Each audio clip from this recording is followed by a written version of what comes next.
Alizeh talk کے معزز سامعین کو علیزہ کمل کا سلام۔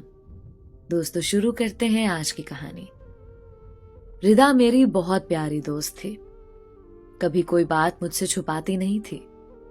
اس کی ماں سوتیلی تھی، اس لیے اپنے دکھ سکھ کی باتیں میرے ساتھ شیئر کر کے دل کا بوجھ ہلکا کر لیا کرتی تھی۔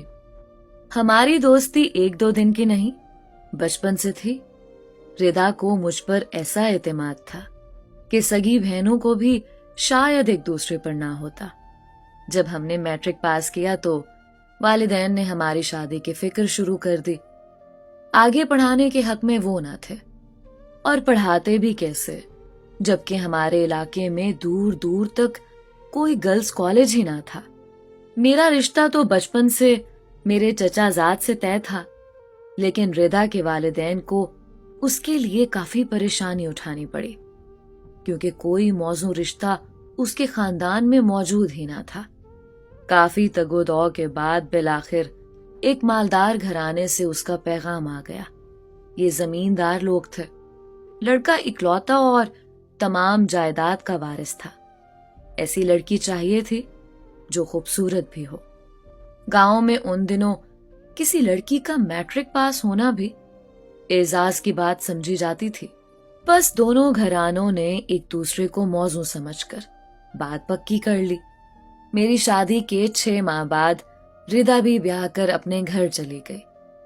رخصتی کے وقت وہ بہت خوش تھی، پھول کی طرح کھلی ہوئی اور شاداب، دلہن بن کر 14ویں کا چاند لگ رہی تھی۔ میں نے اس کے کان میں کہا تھا، دولہا میاں تو دیکھتے ہی تم پر فدا ہو جائیں گے۔ سنا ہے وہ بھی کم خوبصورت نہیں۔ وہ مسکرا کر رہ گئی۔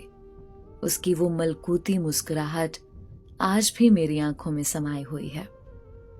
ولیمے والے دن میں نہ جا سکی کیونکہ میرے میاں کی طبیعت کچھ ناساز ہو گئی، تو میں نے جانے کا ارادہ ملتوی کر دیا۔ لیکن پھر میں نے 15 دن بعد دلہا دلہن کی دعوت کا انتظام اپنے گھر پر کیا۔ جب ردا دعوت پر اپنے شوہر کے ہمراہ آئی تو میں نے محسوس کیا کہ وہ کچھ خاموش اور بجھی بجھی سی ہے۔ مجھے کچھ تشویش ہوئی کیونکہ وہ بہت زیادہ لیے دیے کی تھی اور انداز بڑا نپا تولا سا تھا۔ میں سوچ میں پڑ گئی کہ ایسا کیوں ہے؟ وہ تو میری بہت بے تکلف سہیلی تھی، بات بات پر کھلکھلانے والی اور خوش مزاج۔ اس کا دولہا تو جوان اور خوش شکل تھا، زمیندار گھرانے کا خوشحال شخص تھا۔ پھر بھلا ایسی کون سی بات تھی جو ردا کے اس رویے کا موجب بنی تھی؟ ردا کی مرجھائی ہوئی صورت دیکھ کر ایک بے نام سا زخم میرے دل پر لگا تھا۔ اس وقت تو اسے کوئی سوال نہیں کیا، البتہ چند روز بعد اس کے گھر ملنے چلی گئی۔ اتفاق سے اس کا شوہر گھر پر نہ تھا۔ وہ مجھے اپنے کمرے میں لے گئی جو ابھی تک سجا ہوا تھا اور کاغذی پھولوں سے مزین تھا۔ کچھ خاطر تواضع اور رسمی باتوں کے بعد میں نے اسے پوچھ ہی لیا، ردا کیا بات ہے؟ آخر کیوں اتنی خاموش نظر آتی ہو؟ کیا سسرال میں کوئی دکھ ملا ہے؟ بولی، کوئی دکھ نہیں ہے، سب لوگ بہت اچھے ہیں۔ دیکھو، میں تمہاری بچپن کی ساتھی ہوں اور تمہاری رگ رگ سے واقف ہوں۔ پہلے مجھ سے کوئی بات نہیں چھپاتی تھی، اب بھی مت چھپاؤ۔ کہنے لگی، اب کسی اور کا راز بھی میرے راز میں شامل ہے، اور یہ ایسی امانت ہے جس میں خیانت نہیں کر سکتی۔ راز بتا کر خیانت ہی تو کروں گی، اور ایسا میں قیامت تک نہیں کر سکتی۔ ایسا مت سوچو ردا، میں اور تم اب بھی ایک ہیں، جیسے ہم پہلے ایک دوسرے کے رازوں کے امین تھے، اب بھی رہیں گے۔ یہ عہد زندگی کے آخری سانسوں تک باقی رہے گا۔ خدارا مجھے اور اذیت میں نہ رکھو۔ غرض بڑی جدوجہد کے بعد میں نے اسے قائل کر ہی لیا اور وہ راز بتانے پر آمادہ ہو گئی۔ اس نے کہا، تم تو جانتی ہو نا میں فراز سے شادی پر کتنی خوش تھی۔ میرے دل کی سلیٹ خالی تھی، اس پر پہلا نام اس کا لکھا گیا۔ لیکن میں کم نصیب تھی کہ وہ مجھے مکمل انسان کے طور پر نہیں ملا۔ کیا مطلب؟ میں سمجھی نہیں۔ یوں سمجھ لو کہ اسے شادی سے کچھ غرض نہ تھی، لیکن ماں باپ کو حقیقت کا علم نہیں تھا۔ میرے سسر صاحب اپنے بیٹے کے سر پر صحرا سجانا چاہتے تھے۔ ہر باپ کی طرح انہیں بھی اپنے اکلوتے فرزند کی خوشی دیکھنے کی چاہ تھی۔ وہ اپنی زمین و جائیداد کا وارث چاہتے تھے۔ روز روز کے اصرار سے فراز پریشان تھے، لیکن طبعاً اس قدر شرمیلے تھے کہ والد کو بتا نہ سکے کہ شادی کرنے سے کسی لڑکی کی زندگی تباہ ہو جائے گی۔ یہاں تک کہ بالآخر والدین جیت گئے اور بیٹے کو شادی کے لیے مجبور کر دیا۔ فراز مارے باندھے دولہا تو بن گئے، لیکن انہوں نے پہلے ہی دن ساری بات کھل کر مجھے بتا دی۔ کہا کہ میں نے سوچا تھا کہ ایک بار والدین میرے سہرے کی خوشیاں دیکھ لیں، پھر میں کچھ دن بعد تم سے جھگڑا کر کے تمہیں آزاد کر دوں گا۔ تم جہاں چاہو اپنے والدین کی مرضی سے شادی کر لینا۔ انہوں نے یہ بات روک کر اتنی بے بسی سے کہا کہ میرا دل کانپ گیا۔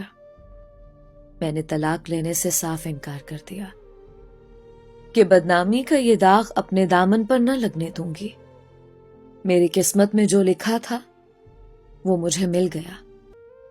وہ مجھے پہلے ہی روز سے اچھے لگے کہ ان کی صورت اور ان کی باتوں نے میرے دل میں گھر کر لیا۔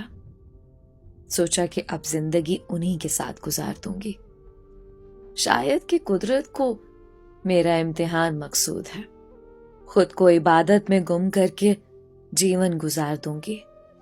میرا رب یہی چاہتا ہے کہ اس سے نزدیک ہو جاؤں اور دنیاوی رشتوں کو ثانوی سمجھ لوں۔ معلوم نہیں میری سوچ صحیح تھی یا غلط، مگر دل کے بہلانے کو کوئی نہ کوئی تعویل درکار ہوتی ہے۔ سو میں نے بھی اسی طرح کی تعویلوں میں پناہ لے لی۔ اب میں اداس اور پریشان نہیں ہوں، اور کسی قسم کے دکھ کا احساس میرے دل میں نہیں۔ ردا نے بڑے حوصلے سے اپنا راز میرے دل کے دامن میں ڈال کر کہا کہ ایک بار اور اس وعدے کو دہرا دو کہ میری زندگی تک کم از کم تم اس راز کو اپنے دل میں ہی رکھو گی، کبھی کسی کے سامنے افشا نہ کرو گی۔